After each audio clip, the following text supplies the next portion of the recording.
Sag baby, how was that full moon for you? How was that full moon?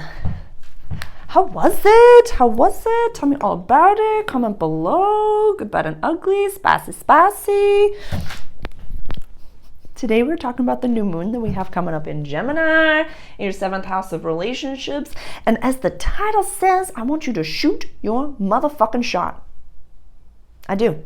I really do. You got fertile energy for good things, whether it be the person, whether it be the job, whether it be the promotion, whether it be whatever it may be. Whatever it may be, you've got really great energy. And I actually love the fact that Pluto is retrograde in Capricorn for you in your house of values, money, and access to resources. This actually says to me that you did not ask for enough.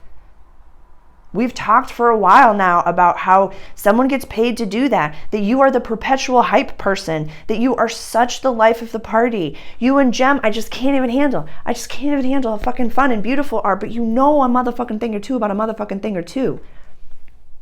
And if you're interested in someone, script it.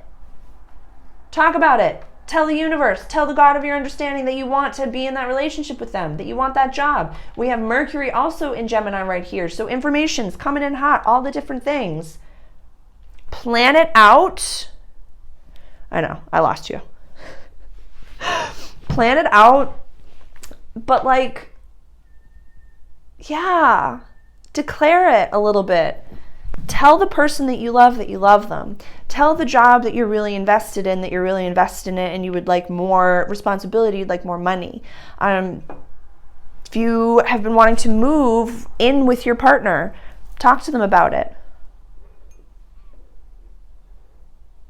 Yeah, there's Venus, Mars, and Black Moon Lilith are up here in your 9th house of quest, adventure, higher education, long distance travel. These are big things. This is taking a nice trip, getting, the certification that you want for a discounted price. All those things. Saturn at the base of your chart is retrograde right now in your 4th house of home, pocket of the world. So it's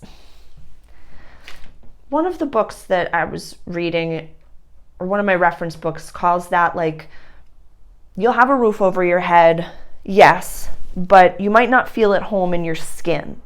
You might feel a little bit where do I belong?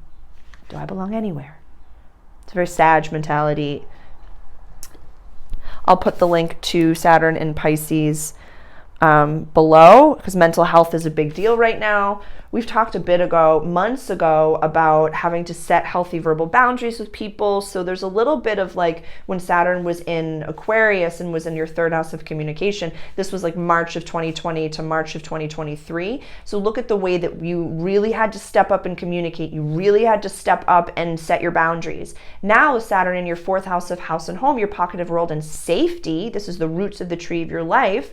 Maybe at home, you've had to have some tough chats with the people that you live with. Or maybe if you live alone, you've been I could just stay here forever and never go out and meet people or, face the world. I'm good. You have to go out. You have to do this. Actually, it's you, Sag. That might be a me thing. This is literally Saturn is sitting in my chart right now, but it's sitting on top of my natal Mercury. So it's sometimes my words are very, I know in the past little bit I've been well, if you're having a tough day, remember we're all going to die one day. So take some pressure off. It's kind of like that a little bit for you. What is the worst for shooting your shot, for asking them out, for going for the thing, whatever it may be? The worst case scenario is that nothing changes. Worst case scenario, you ask someone out, they say no, your life is the same. Worst case scenario, you apply for the thing and you don't get it. Life is exactly the same. Worst case scenario, you say you want to move in with them, they don't want to move in with you, that's totally fine. Your life is exactly the same. If the worst case scenario is baseline where you are right now,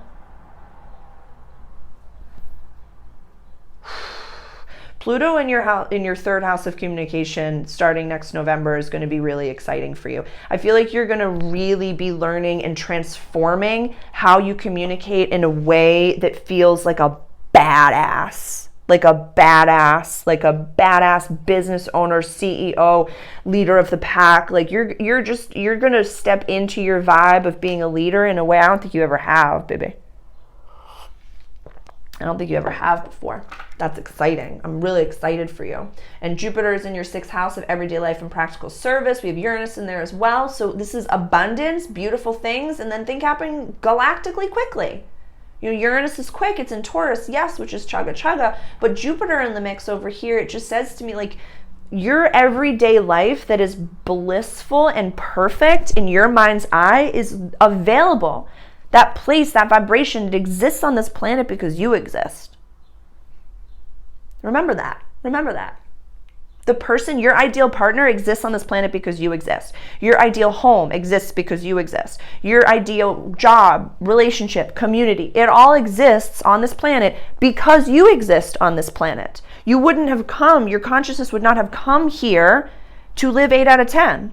So when you're ready to step into how cool you are, you 10 out of 10 motherfucker, then the world will show you this new doorway, this new 10 out of 10, this new 10 out of 10, this new 10 out of 10. And you got luck. We have Venus going to be doing a little retrograde, so that's like a windshield wiper in this area in your 9th house of quest adventure. This is the Sag run house. Venus is loving up on you in your house, motherfucker. Like, utilize this energy. Whoo! And then the full moon that we have coming up, we'll have the sun over here in Cancer, and then it's going to be in your house of money. This is full moon, purging old belief systems, Capricorn, old money, old values, old belief systems. So in a few weeks, we're going to be letting go of the old stuff, the minimal stuff, the lack mentality, what your parents taught you about, oh, you're too different, you take up too much space, you're too this, too that, you're never going to have a full job, no one's ever going to, like, even if they didn't physically say that to you, they thought it and you knew that they thought it because you're so magical, Sag, and I just don't want, like, we're letting go of that. We're letting go of that. So right now, if you're not in that relationship, if you don't have anyone or a prospect that you're interested in, I'd love for you to maybe spend some time journaling what your ideal partner, what qualities do they have? And I don't mean just like brown eyes and this, that. I almost said brown eyes, blue hair and stuff like that. But like, they're loving, they're honest, they have integrity, they are compassionate. Like, what are the values that you have for that person for right now? And then when the sun is in your 8th house of transformation, death, and rebirth, and you have that full moon over here, that will be more like the establishment. Right now we're talking about what do the people that I have in my life or that I want in my life, what do they look like, sound like, all that. And then when we're here, what do the establishments that I'm a part of, what values do they have? All that good stuff over here. And then we're going to be purging all our own our old resources that don't serve us anymore. This will be like spring cleaning time, but in the summer or winter, wherever you're on the planet.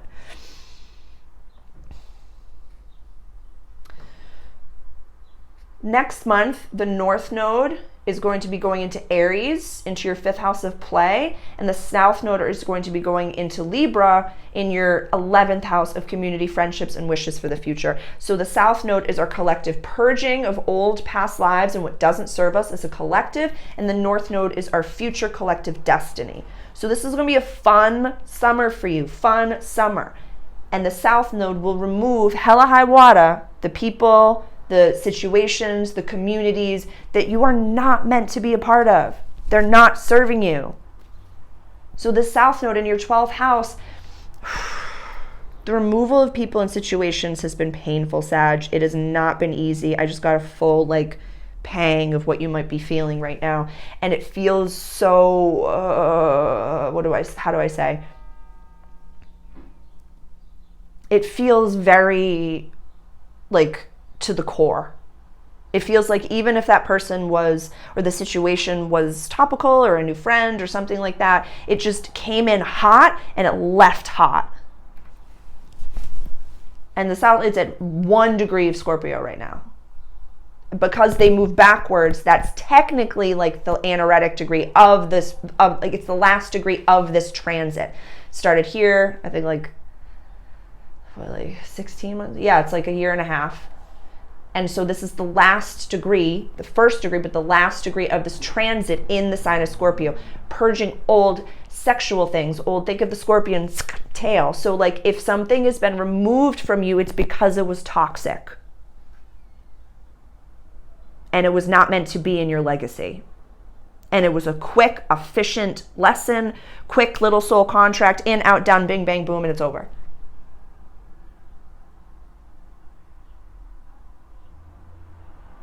I don't even want you to have a pity party for it. I want you to actually celebrate it in like a more grandesque way, which will vibrationally just kind of like overpower the whole thing.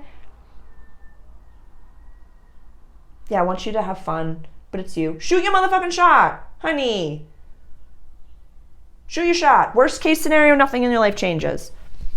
And then in a few weeks, we're just going to be letting go of old belief systems and old, like, I've been avoiding recording the Papa Can You Hear Me video. I got to get it out around, I was going to say before Father's Day, but it's going to be around Father's Day. So, ciao, baby. I love you.